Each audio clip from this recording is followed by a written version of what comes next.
नमस्कार।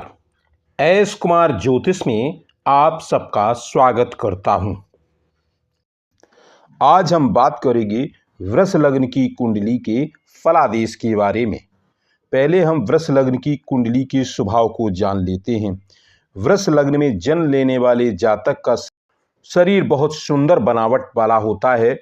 ऐसे व्यक्ति रजोगुणी, गुणवान, यशस्वी, बुद्धिमान, धैर्यवान, शूरवीर, साहसी और मृदभाषी होते हैं।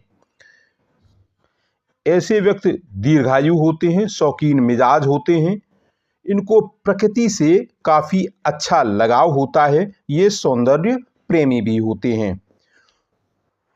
ऐसे व्यक्ति को 36 वर्ष की बाद कुछ ना कुछ कष्ट जरूर भोगना होता है। तो आइए जानते हैं वृष लग्न की कुंडली में सूर्य का सभी 12 भाव में क्या फल होता है। यदि सूर्य पहले भाव में बैठा हो तो यह सूर्य के शत्रु शुक्र की राशि है।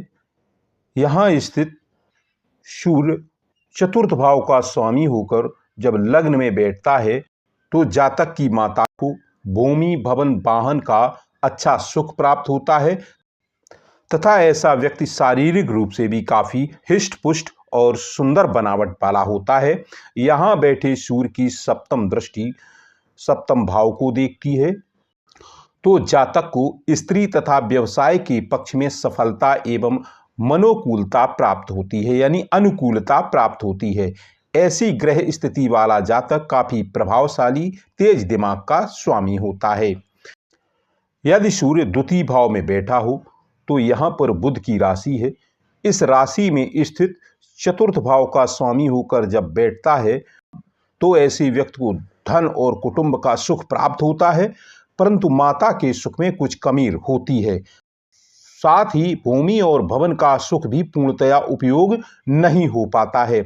यहाँ बैठे सूर्य की सप्तम दृष्टि अष्टम भाव को देखती है तो ऐसे व्यक्ति के आयु में तो वृद्धि होती है तथा उसे पुरातत्व का भी लाभ मिलता है। जातक दैनिक जीवन में काफी सुखी रहने वाला होता है। यदि सूर्य तीसरे भाव में बैठा हो तो तीसरे भाव में कर्क राशि है। यह चंद्रमा की राशि है। यहाँ स्थित सूर्य के प्रभाव से जातक को भूमि, भवन, माता का सुख प्राप्त होता है। जातक और बहुत पराक्रमी और बुद्धिमान होता है। कई भाई बहनों का भी जातक को सुख मिलता है। यहाँ पर बैठे सूर्य की सातवीं दृष्टि नवम भाव को देखती है तो ऐसे जातक को भाग्य की उन्नति के लिए थोड़ा अधिक परिश्रम करना पड़ता है तथा ऐसा व्यक्ति धर्म पालन में भी लापरवाही करने वाला हो सकता है। यदि सूर्य चतुर्थ भाव में बैठा हो, चतुर्थ भाव में सूर्य स्वराशि में होता है तो ऐसे जातक को माता, भवन, भूमि, परिवार आदि का पूर्णतया सुख प्राप्त होता है। जातक बड़े ठाठ बाट से रहने वाला व्यक्ति होता है मगर उसके मन में कुछ अशांति सी बनी रहती है। यहाँ बैठे सूर्य की सातवीं दृष्टि दसम भाव को देखती है तो पिता, राज्य, व्यवसाय के क्षेत्र में उन्नति तो अच्छी होती है मगर थोड़ा असंतोष सा भी बना रहता है। पद और प्रतिष्ठा पाने के लिए भी ऐसे जातक को कठिन परिश्रम करना पड़ता है। यदि सूर्य पांचवें भाव में बैठा हो तो यह बुध की राशि है। यहाँ स्थित सूर्य के प्रभाव से जातक के माता, भवन, भूमि तथा घरेलू सुख प्राप्त होता है तथा विद्या तथा संतान का पक्ष भी काफी श्रेष्ठ रहता है। ऐसा जातक दूरदर्शी, गंभीर और बुद्धिमान होता है। यहाँ बैठे सूर्य की सातवीं दृष्टि एकादश भाव को देखती है तो यह आय का भाव है। ऐसे व्यक्ति को आय अच्छी होती है। आय के नए नए साधन प्राप्त होते रहते हैं। यदि सूर्य छठे भाव में बैठा हो तो यह शुक्र की राशि है, सूर्य के शत्रु की राशि है और यहाँ पर सूर्य नीच का प्रभाव देने वाला होता है। जातक को अपने शत्रुओं से सामना करना पड़ता है। ऐसे व्यक्ति का रोग ऋण भी बढ़ जाता है, परंतु ऐसा व्यक्ति अपने शत्रुओं पर प्रभाव स्थापित करने में काफी सफल होता है। परंतु फिर भी माता, भवन, भूमि के सुख में बहुत कठिनाइयां आती हैं। यहाँ पर बैठी सूर्य की सातवीं दृष्टि द्वादश भाव को देखती है जो सूर्य की उच्च राशि है। यहाँ बाहरी स्थानों से व्यक्ति के अच्छे संबंध हो सकते हैं, यद्यपि ऐसे व्यक्ति का खर्च बहुत बढ़ जाता है। परंतु ऐसे व्यक्ति को काफी सुख प्राप्त होता है। ऐसा जातक अपने जन्म स्थान से दूर जाकर ही उन्नति करता है, यानी कि ऐसा व्यक्ति दूर जाकर रहने वाला होता है। यदि सूर्य 7वें भाव में बैठा हो तो यह सूर्य के मित्र मंगल की राशि है। यहां स्थित सूर्य के प्रभाव से जातक के व्यवसाय तथा स्त्री पक्ष में काफी सफलताएं मिलती हैं तथा भूमि, भवन एवं माता के सुख में भी काफी लाभ होता है।